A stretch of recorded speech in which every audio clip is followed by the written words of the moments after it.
Wherever you are, welcome to another of my takes on China, and I must admit I had to go to the internet to check on a couple of things with this one. Ashish Tanduka 2500 asked me these two questions. One, what is Seoul syndrome that South Korea has been hyping every day, especially against Chinese tourists? And two, why are there China out protests in South Korea? I just want your take, he asked. Well, there are two very distinct parts to this. The South Korean government has just allowed a 15-day visa-free policy for groups of Chinese people to visit Korea, and they are hyping it up as a special thing. And there's no doubt at all that Chinese people do admire some aspects of Korean culture, and there's also no doubt that many will visit to find out more. It is, after all, a very near neighbour. It has good TV shows, it has good food, it has reasonably good summer weather and some nice places to visit.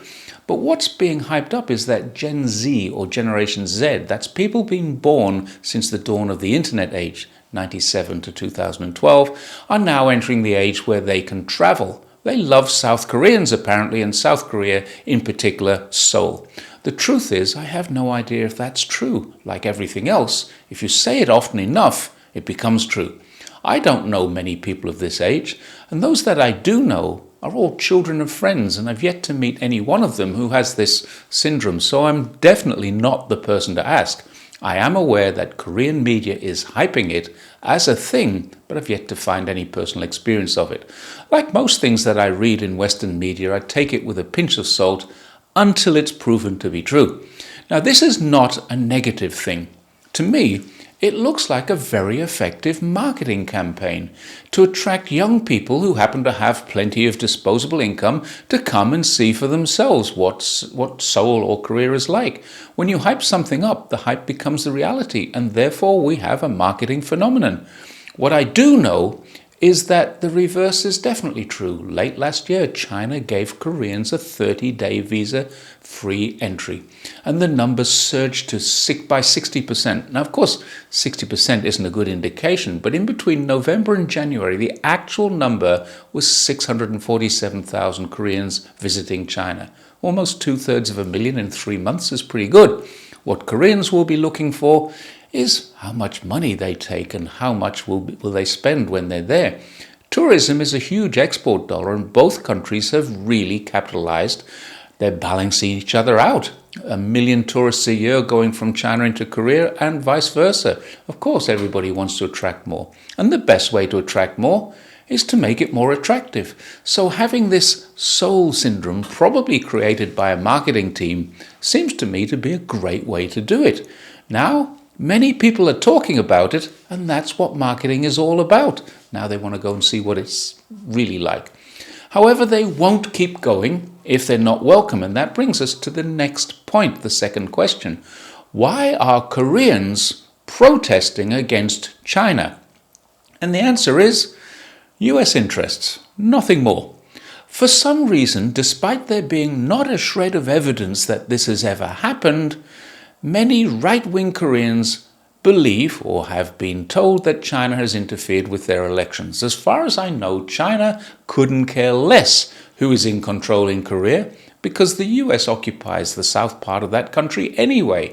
What's actually happening is the US, realizing they are not as welcome as they'd like to think they are, have started campaigns to do what they do everywhere else.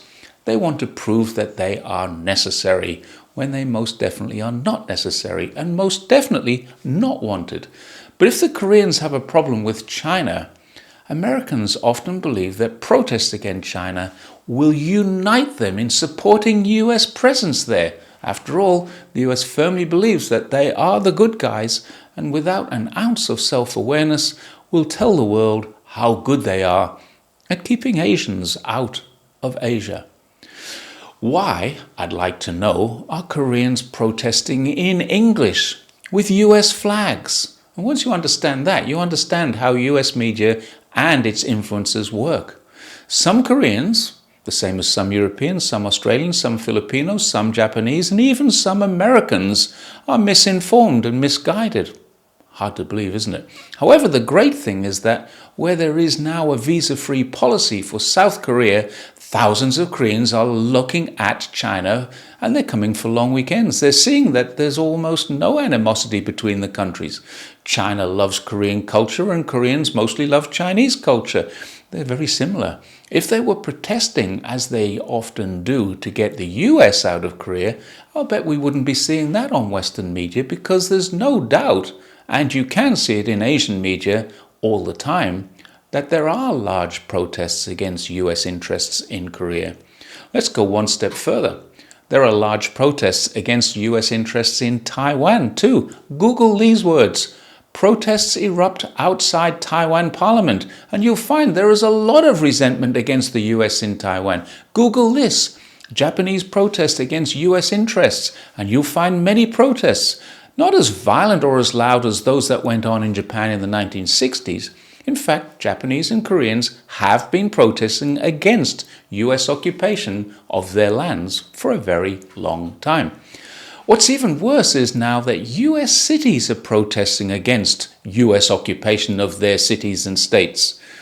Chicago, Oregon, Los Angeles, Memphis all have multiple protests. Some might go so far as to call them riots. Trump calls them insurrections, and if we're honest, he also has one in his own military, because he needed to call every single military commander into one room to lambast them with what was apparently an incoherent speech shortly after his Secretary of War gave them a fat-shaming session. I'm not kidding. The US has never been closer to rebellion since they rebelled in the 1770s against the British, and then again in the 1860s against themselves. We should stop asking why a few people in one Asian city have a gripe and look to see if there is a real complaint, a national issue that needs resolving. And unfortunately, anywhere where the US operates in numbers, there is. And it most certainly isn't China or Chinese people who are the problem for South Koreans. I think we'll find that South Koreans actually do know this in greater numbers than Western media would have us believe. Thanks for watching my take on China, and I will see you next time. Bye for now.